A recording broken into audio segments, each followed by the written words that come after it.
Au Dienné, dans le nord-ouest du pays, les déplacements à motocyclette ne vont bientôt plus exister car les taxis sont de plus en plus prisés par les populations.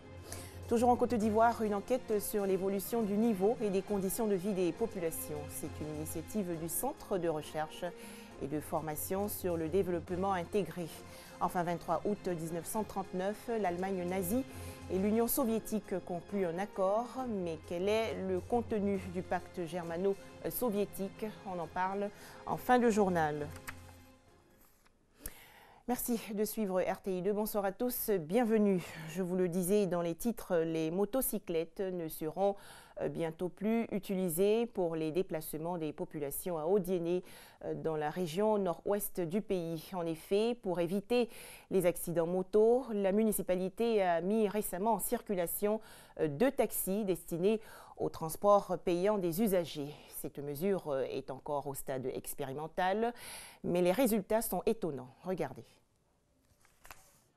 À Haut-Dienné, capitale de la région du Kabadougou au nord de la Côte d'Ivoire, les motos sont les maîtres de la circulation. Pour se déplacer, les populations ont recours aux mototaxis, ce qui n'est pas sans risque. Ces engins à 2 ou 3 roues sont en majorité la cause des accidents de la route. Ici dans le Kabadougou, nous intervenons beaucoup plus au niveau des AVP, accidents de la voie publique, par moins d'une quarantaine. C'est la méconnaissance en fait du code de la route. Nous allons vraiment nous atteler à les sensibiliser au port du casque et puis vraiment à rouler vraiment avec beaucoup de prudence. Sensibilisation pour éviter des cas d'accident, mais autre possibilité s'annonce pour la mobilité des populations, les véhicules taxis, une initiative des autorités municipales. Haut-Dienné a été doté depuis 2015 d'un aéroport international. Et cet aéroport-là reçoit 2 vols par semaine et par moment, quand nous avons des activités, plus de 2 vols par semaine avec la compagnie nationale Air Côte d'Ivoire. Aujourd'hui, nous avons des gens qui viennent de d'autres villes à Haut-Dienné pour passer des week-ends, passer des longs week-ends. Et à l'aéroport, vraiment pour le nom d'Haut-Dienné, il fallait que nous ayons des taxis dignes d'Haut-Dienné.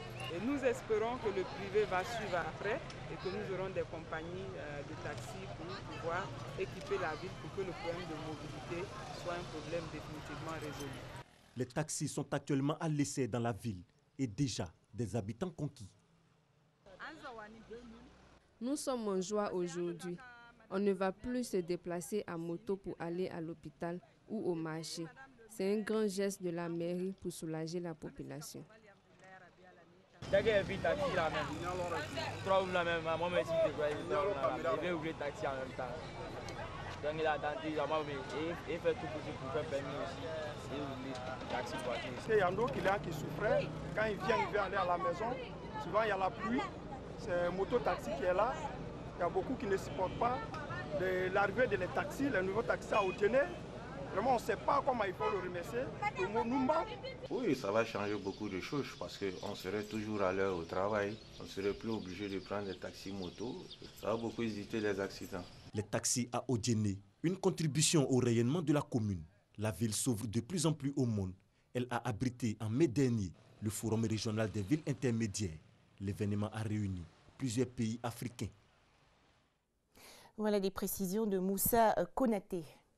1er septembre 2017, la communauté musulmane de Côte d'Ivoire va célébrer la fête de Tabaski. Mais avant cet événement, et pour lutter contre la vie chère, il faut prendre des mesures. Le gouvernement ivoirien a donc décidé de supprimer les faux frais sur le convoyage des ovins et bovins. Des directives ont été données hier aux acteurs de la filière bétail-viande. C'est un reportage de Jean-Louis Gbangbo. Abattoir de Port-Boué. À 10 jours de la Tabaski, la fête du mouton, ce n'est pas la grande affluence. En attendant, Amadou a déjà fixé le prix de vente de ses moutons. Les prix sont abordables pour tout le monde, de 50 000 jusqu'à 500 000, ça dépend de la poche de tout un chacun. Des prix qui varient d'un marchand à un autre et souvent jugés trop élevés par les consommateurs à la veille des fêtes. Bokoum, un des chefs du parc à bétail, en donne les raisons. Une fois qu'il y a les fêtes, les transporteurs, le prix là, il augmente. Donc on est obligé d'augmenter un peu aussi. Parce qu'avant, on peut payer, comme en venant, un camion, 300 000. Et si ça passe jusqu'à 700 000 ou bien 600 000, vous voyez ce que ça fait. Mais il existe d'autres raisons au surenchérissement des prix. Il s'agit, à en croire le ministère du Commerce, de la forte implication d'intermédiaires, des tracasseries routières et autres perceptions illicites.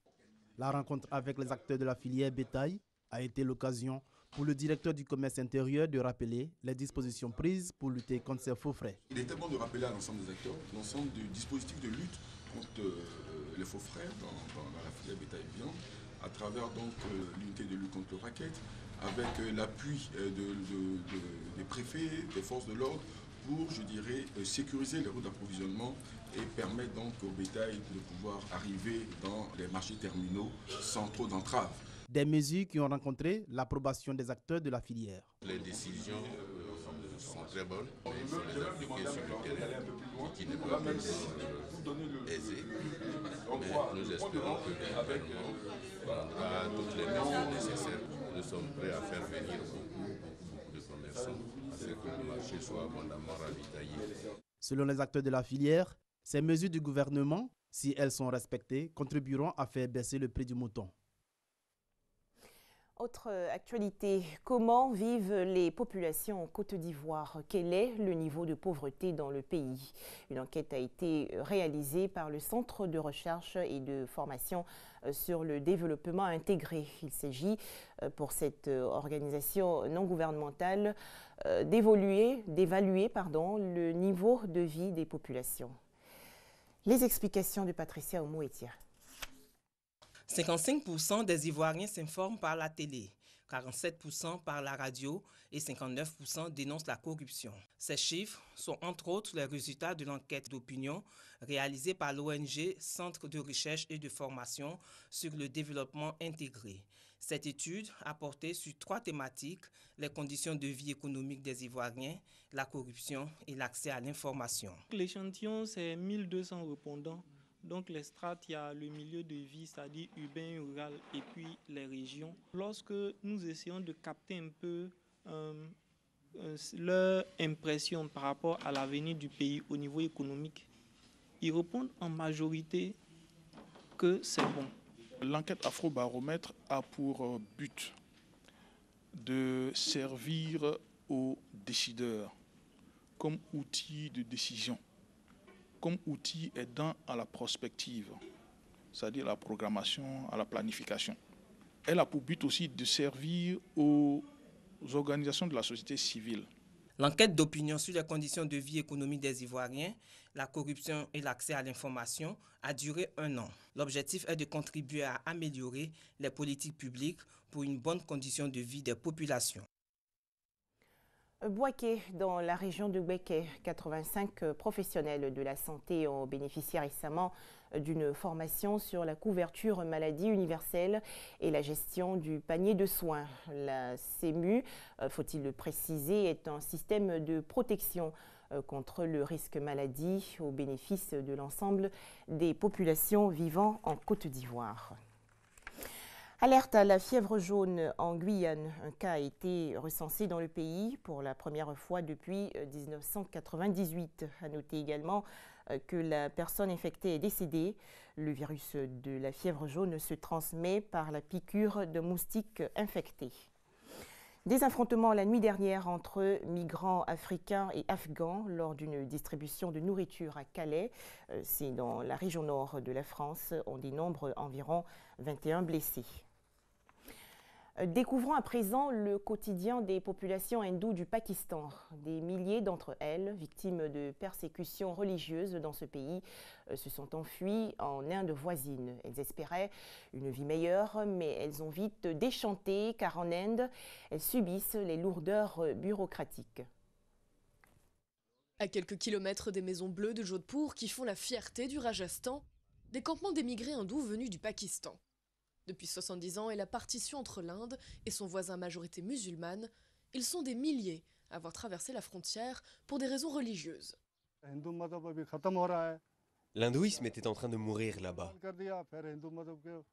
Ils enseignaient l'arabe et convertissaient les hindous. Notre vie est bien meilleure maintenant. La nationalité indienne s'obtient au bout de 7 ans, pendant lesquels il leur est interdit de quitter le Rajasthan. Mais pour certains, l'attente est bien plus longue. Jogdas a manqué d'1 jour la date limite pour déposer sa demande de citoyenneté. Depuis plus de 10 ans, il est apatride.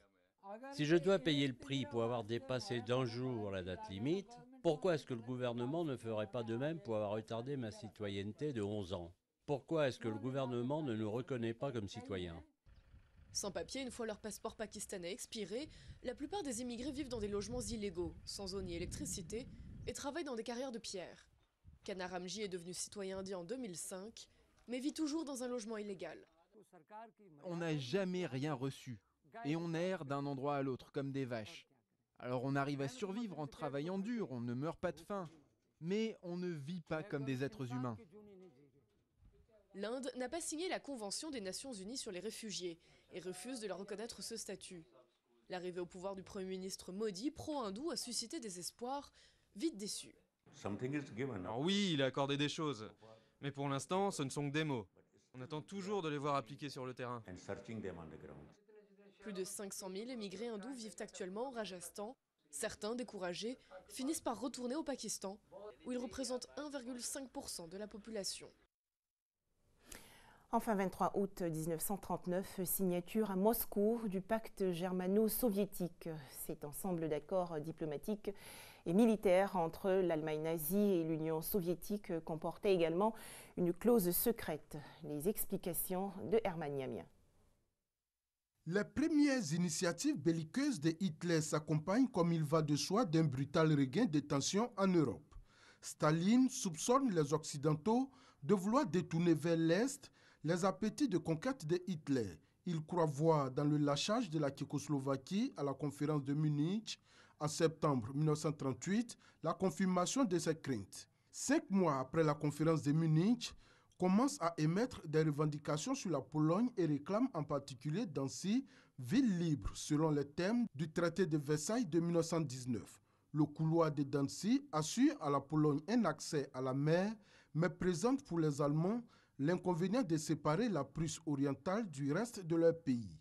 Le 15 mars 1939, la Wehrmacht entre à Prague et transforme ce qui reste de la Tchécoslovaquie en une colonie allemande. Le 23 mars 1939, accessoirement, elle occupe le district de Memel en Lituanie. Ce petit territoire germanophone est de chef rattaché à la Prusse orientale. Pour s'y convenir la menace allemande, Staline négocie d'abord un rapprochement avec les Français et les Britanniques. Un projet d'accord est bouclé le 22 juillet 1939, mais le dictateur refuse de le signer car les Occidentaux n'autorisent pas ses troupes à entrer en Pologne et en Roumanie en cas d'agression allemande. De dépit, Staline change son fusil d'épaule et le soir du 19 août annonce à son Politburo son intention de signer un pacte de non-agression avec son turbulent voisin.